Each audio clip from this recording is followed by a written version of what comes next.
నంద్యాల జిల్లా సిరివెల్ల మెట్ట వద్ద అర్ధరాత్రి జరిగిన రోడ్డు ప్రమాద ఘటనను మంత్రి ఫరూక్ సందర్శించారు. సార్ చెప్పండి, ప్రధానంగా ఈ రోడ్డు ప్రమాదం జరగడానికి కారణాలు ఏంటి? అంటే అధికారులు ఏం ఐడెంటిఫై చేశారు? నాకు తెలిసినంత వరకు స్పీడ్ 80లో డివైడర్ కానీ టైర్ బస్టేక్ అయితే బండి కంట్రోల్ అవుతుంది. 110, 100 దాటి 110, 120 అయితే కంట్రోల్ కాదు. సైకిల్ మోటార్ కంట్రోల్ కాదు, కారు కాదు, జీపు కాదు. నాకు తెలుసు, నా బండి కూడా నాకు కూడా యాక్సిడెంట్ అయింది ఎలక్షన్ ముందు అయింది కదా. కాదు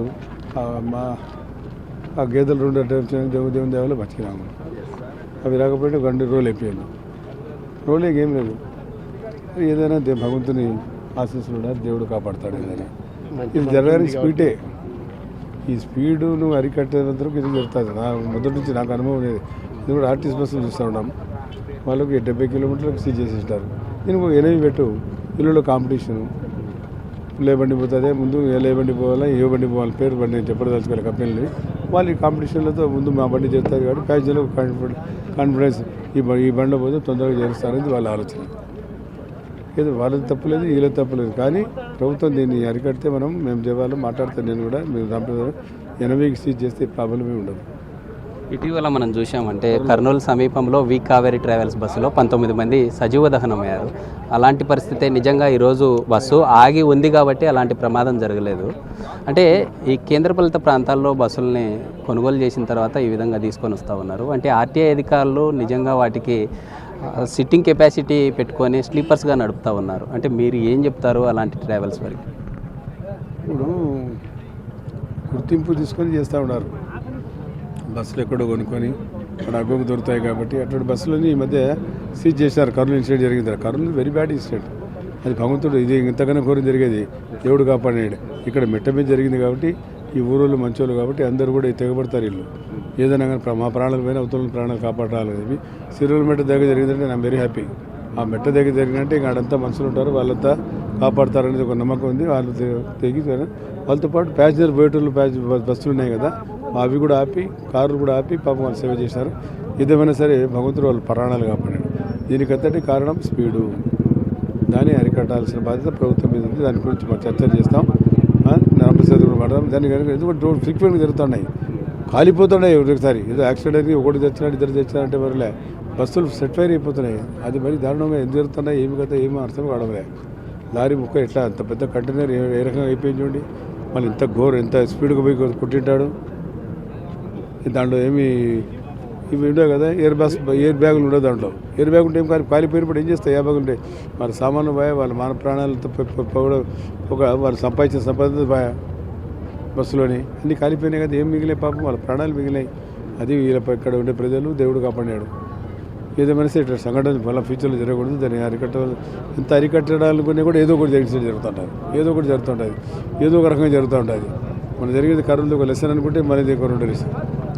దీన్ని కాపాడారంటే ఎవడో పాపం, ఎవడో మెకానిక్, ఎవడో క్లీనర్, ఏదో అప్రమత్తవి అందరూ లేపి ఇక్కడ ఉండే కేకులు వేసి పిలిపించేస్తే అందరు కూడా జత. బస్సు డివైడర్ను ఢీకొట్టిన తర్వాత బస్సు ఆగి ఉందా? అంటే ఆగి ఉన్నప్పుడే ఈ ప్రయాణికులంతా గ్లాస్ బ్రేక్ చేసి దూకారా, లేకుంటే ఎవరైనా సేవ్ చేశారు? లేదా ఇక్కడ ఈ వీళ్ళంతా అద్దాలు పలగొట్టి, అద్దాలు తీసి కింద డోర్లు ఓపెన్ కాలే, మొత్తం వాళ్ళు తీసి అద్దాలతో పలగొట్టి ప్యాసింజర్లు వీళ్ళు తీసినారు. ఒకరి మీద ఒకరు ఎక్కి ప్యాసింజర్లు తీసుకున్నారు కాబట్టి ప్యాసింజర్లు బయటపడినారు. లేకుంటే బయటపడేవాళ్ళు కాదు. వాళ్ళ త్యాగాలు కూడా ఉండే పాపం. ఈ బస్సు కాలుతా ఉన్నాయి. ఒక పక్క వీళ్ళందరూ మనిషి మీద మనిషి ఎక్కి పైన పడుకుంటుందో తీసినారు వీళ్ళు. అది గ్రేట్ థింగ్. వీళ్ళు మన బస్సు కాలితే మరి కాలుతాం, మేము కాలిపోతాం, ఊళ్ళో మా దెబ్బలు తగ్గుతాయని ఆలోచన చేయాలి. వాళ్ళ ప్రాణాలు కూడా లెక్క చేయకుండా వాళ్ళు కాపాడారు కాబట్టి వారికి ధన్యవాదాలు తెలియాలా. ఇటువంటి జరగకూడదు. చాలా దృష్టి. మంత్రిగా ప్రైవేట్ ట్రావెల్స్ వారికి మీరు ఏం చెప్తారు? నేను మాట్లాడతాను, మంత్రి గారితో మాట్లాడి ప్రైవేట్ వాళ్ళతో ఏదైనా ఉక్కుపాతం పెడితే కానీ కాదు. ఈ రకంగా వాళ్ళలో కాంపిటీషన్తోనే ఇవన్నీ జరుగుతున్నాయి. ఈ బస్సులో పోతే పొద్దున్న నెల్లూరు హైదరాబాద్ తొందరగా చేస్తాం. నెల్లూరు నుంచి ఫలాంటి కంపెనీ పేరు మీద ఇంకా పేరు చెప్పదలుచుకున్నాను. ఎవరి పేరు చెప్పారు, ఎందుకు వచ్చింది దాంతో వీళ్ళ కాంపిటీషన్. మీకు మీరు పుట్టకపోతే పాత రోజుల్లో మేము పిల్లప్పుడు ప్రైవేట్ బస్సులు ఉండేటివి. ప్రైవేట్ బస్సులకు 11 గంటలకు ఈయన బస్సు ఉంటే 11:30కు నా బస్సు ఉంటుంది కడప పోనీకి. ఈయన 11 తొందర పెడతాడు. తొందర పెడతాను నేను తొందర పెడతాను, నేను పోతాను. 11 గంటలు కరెక్ట్గా వెళ్తాడు. దాన్ని ఇట్లా ఈ కాంపిటీషన్తోనే ఇది వచ్చింది. ఇది ఆ ప్రైవేట్ బస్సులో ఈయన ఇంకా తొందర పోతాడు, ఈయన ముందు పోతాడని. ఈయన ఎక్కడైనా కొంతమంది ఈయన క్రాస్ చేస్తాడన్న డైరెక్ట్ అడగడ ప్యాసింజర్ వేసుకొని మధ్యలో వదలకుండా, ఇంకో బస్సు కూడా మధ్యలో వదులుకొని పోతాడు, వీళ్ళు కొట్లాడుకొని అట్లా ఈ రకంగా తయారైనారు. ఒకటి ముందు ఒకటి పోవాలని. మధ్యలో ప్రజలు చచ్చిపోతున్నారు, అమాయకులు పాపం. వాళ్ళ సంపద పాపం సంపాదించుకొచ్చుకున్నారు. ఏమో బాగా ఎవరు బియ్యం కూడా తీసుకుని బియ్యం కాలిపోయినాయి. ఈ మధ్యకాలం మనం చూస్తూ ఉన్నాం సార్, అంటే 2 తెలుగు రాష్ట్రాల్లో కావచ్చు లేదా దేశవ్యాప్తంగా ఈ బస్సులు ఏవైతే ఉన్నాయో ఇందులో బస్సులు డిజైన్ చేసే సమయంలోనే అంతా కూడా ప్లాస్టిక్ ఫైబర్తో చేస్తూ ఉన్నారు. అంటే బస్సులో ప్రయాణించే ప్రయాణికులు ఎలాంటి జాగ్రత్తలు తీసుకోవాలో, అసలు ఎలా ఉండాలంట వాళ్ళు బస్సులు ఎక్కేటప్పుడు చెప్పాలా. ఇప్పుడు ఫ్లైట్లు ఎక్కితే ముందే చెప్తారు సేఫ్టీ కార్డు ఉంటుంది, సేఫ్టీ కార్డు వేసుకోవాలని. ఇప్పుడు మీరు చెప్పినట్టు ఇప్పుడు అన్ని ఫైబర్తో వచ్చినాయి. పాత రోజులు అన్ని రేకులు ఉండేటివి, ఇప్పుడు అన్ని ఫైబర్తో వచ్చినాయి. ఇప్పుడు అంటుకుంటే అది ఇంకంత మొత్తం కాలిపోతాయి. దానివల్ల పెద్ద నష్టం జరుగుతుంది. వాడు ఫైర్ పేపర్తో కాలనివి పెట్టుకోవాలి. వాళ్ళు సీలింగ్ వేస్తాము సినిమాలు, మనము ఏదైనా యాక్సిడెంట్ అయితే కాలిపోకుండా వేస్తాం. ఫైర్ బ్రేక్స్ ఉంటాయి అట్లాంటివి, దీనికి వేసుకోవాలి వాళ్ళు కూడా. లేకపోతే ఎంతమంది ఇప్పుడు ఎన్ని చూస్తున్నారు మీరు, ఎన్ని చూస్తూ ఉన్నాం. మన రాష్ట్రంలోనే చూస్తున్నాం, వేరే ఇతర రాష్ట్రాలు రోజు వస్తూ ఉన్నాయి. యూపీ బీహార్లు ఇంకా ఎక్కువ వస్తున్నాయి. అంటే దీన్ని అరికట్టాలా, ప్రభుత్వాలు కూర్చొని మాట్లాడుకోవాలా. పాపం చనిపోయిన వాళ్ళకు కుటుంబాలకు కూడా సానుభూతి తెలుపుతానా, వాడికి కూడా హెల్ప్ చేయాలి. నేను కూడా మాట్లాడి ఆ కుటుంబాలకు కూడా చనిపోయిన 2 డ్రైవర్లు క్లీనర్ ఉన్నారు, వారికి కూడా ఏదైనా ప్రభుత్వం ఆదుకోవడానికి ప్రయత్నం చేస్తామని చెప్పి తెలుసుకుంటాను. Thank you.